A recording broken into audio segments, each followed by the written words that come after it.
Hey everyone, Sonic Sanarka here, back with another Neo the World Ends With You video, and today we're going to be talking about Felidae Cantus, the secret boss to Neo the World Ends With You. So what's up with Felidae? Well, at some point during the main story, Sho learned how to tune his vibe after absorbing noise created from the distortion of Rindo's time travel, then tuned himself to a different reality, changed the noise name on his birth certificate to Felidae Cantus, all for the sake of kicking your ass anonymously, then leaving before you had the time to wake up to even ask questions. Wow. What a vindictive ass motherfucker. But let's not waste any more time. Let's get right into this bad boy.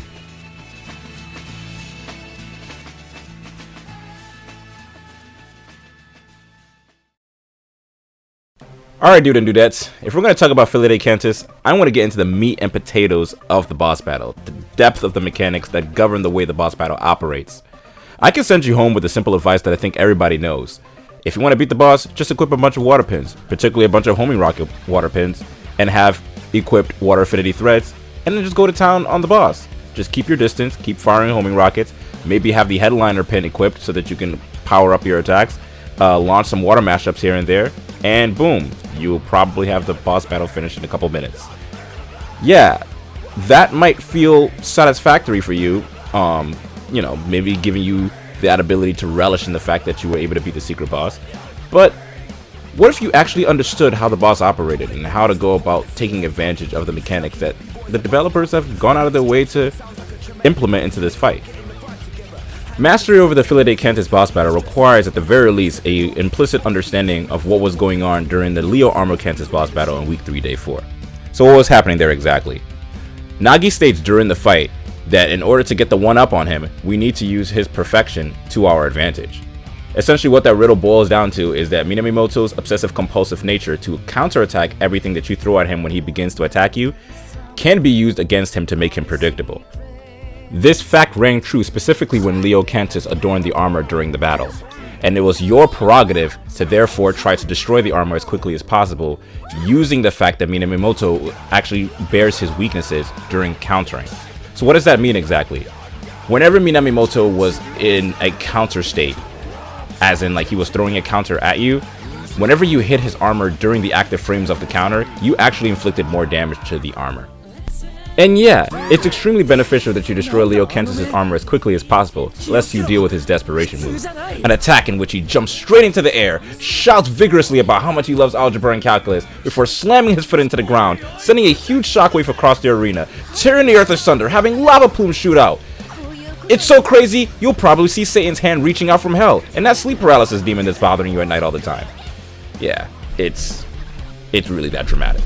But all that being said, once you understand that your goal is to destroy Minamoto's armor as quickly as possible, you start to realize that the point of the fight is to create this predictable pattern by goading Minamoto to attack you, so that you can set up your retaliations properly to take advantage of the active frames on his counter and destroy that armor. Once you destroy that armor, you're able to have him naked and vulnerable, and then you can dish out some more damage in his naked form until he puts the armor back on, and then you rinse and repeat.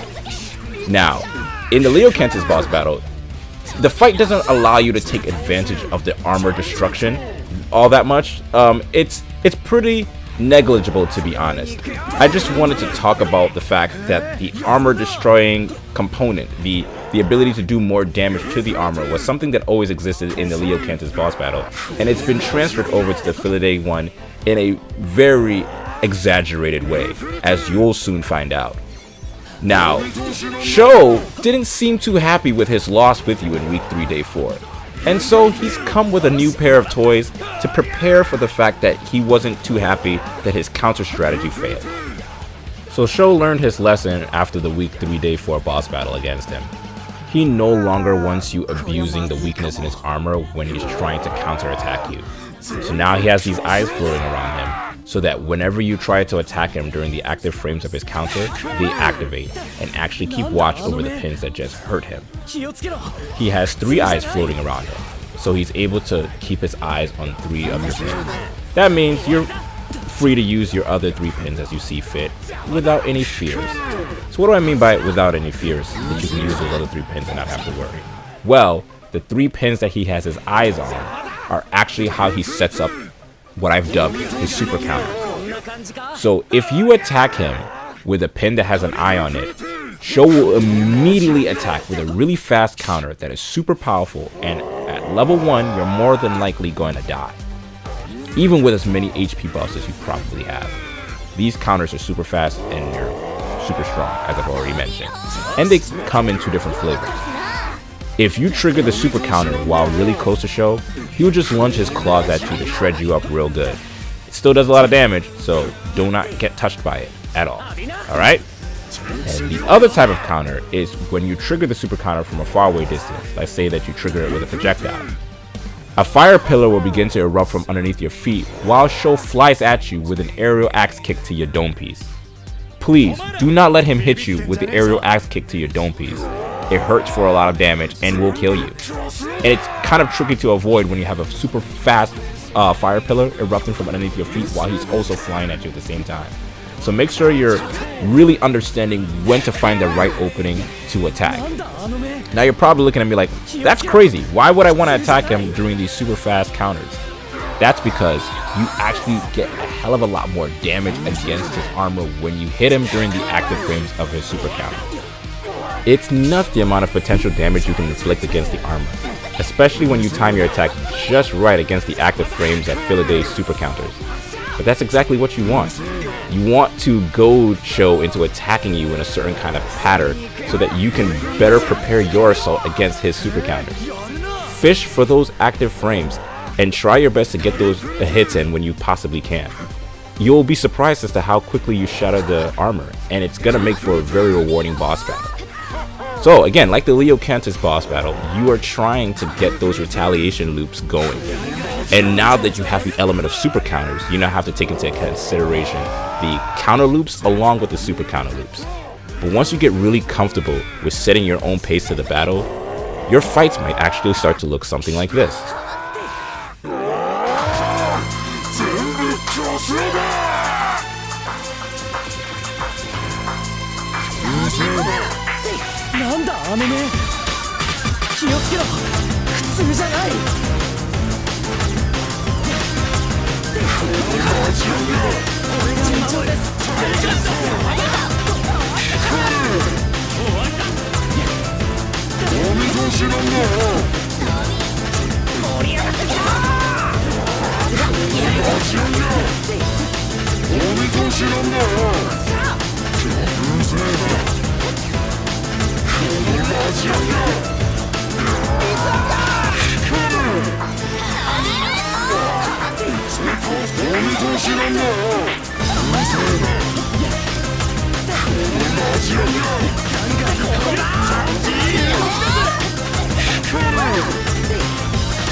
So hopefully through that clip I was able to show the effectiveness of locking Minamimoto in these retaliation loops, as being able to do so allows you to respond to his attacks in a breakneck pace, but also more importantly just know when he's gonna attack, because you're the one who's setting up those retaliations. You know he's gonna attack when you attack, so you're gonna be ready for those things. And as long as you become very comfortable with the boss battle, you're gonna be able to pull it off quite easily.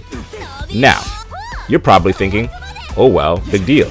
You weren't inflicting enough damage against Felidae's HP, and while you were able to whittle the armor fairly quickly, you weren't doing these huge swaths of damage that you said was possible once you master this mechanic. And you're right. So I'm going to be showing you some clips of how exactly to time your attacks, or time certain attacks just right against the armor so you can see the big damage that I was referring to earlier. So in this clip, I'm using water mashup. First, I start by attacking with the sword attack, and that has his watchful eye look at it. I know that the next time I attack with the sword, he's going to unleash a super counter against me. So I set up the water mashup, and then I attack anyway. The super counter comes out, And since the water mashup is hitting him while he's in the active frames of the super counter, while I'm also slashing him, I inflict so much damage that the armor pretty much just breaks instantly, and he's left naked.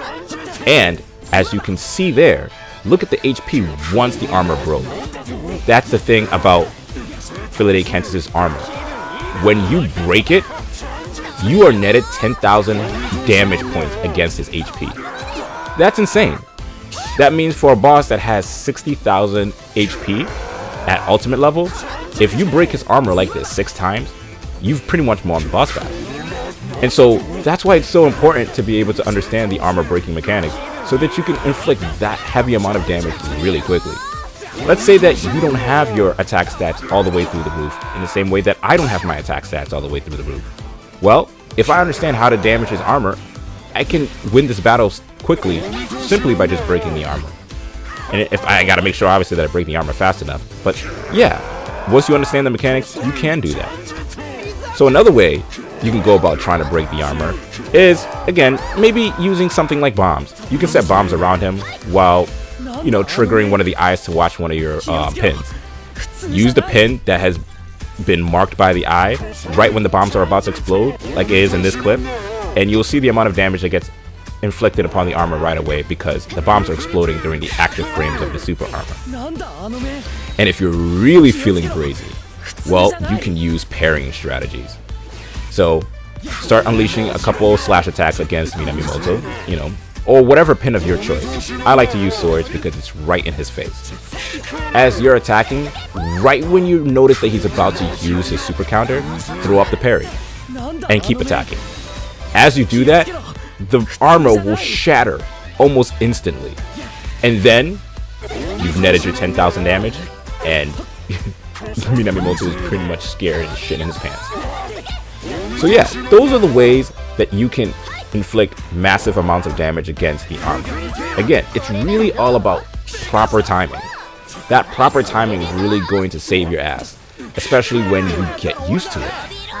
By knowing when to hit against those super counters and making sure you are getting it during most of the active frames, you will tear through the armor and therefore inflict a huge amount of damage against the HP and therefore be in control of the boss battle. So that's pretty much all I wanted to talk about in today's video. I wanted to just kind of make this quick tutorial about how to fight against Felidae Cantus because I know that there are some people who still struggle against him. And I know there's some people who still get overwhelmed by his really quick super counters. And yeah, that is a bitch to deal with. But hopefully something in this video helped you out and you're able to maybe create newer, more practical strategies in order to deal with this boss battle a lot more effectively. So yeah, thanks for watching the video. Like, comment, subscribe, and stay tuned for any other future New of the World Ends With You videos. Alright, see you later.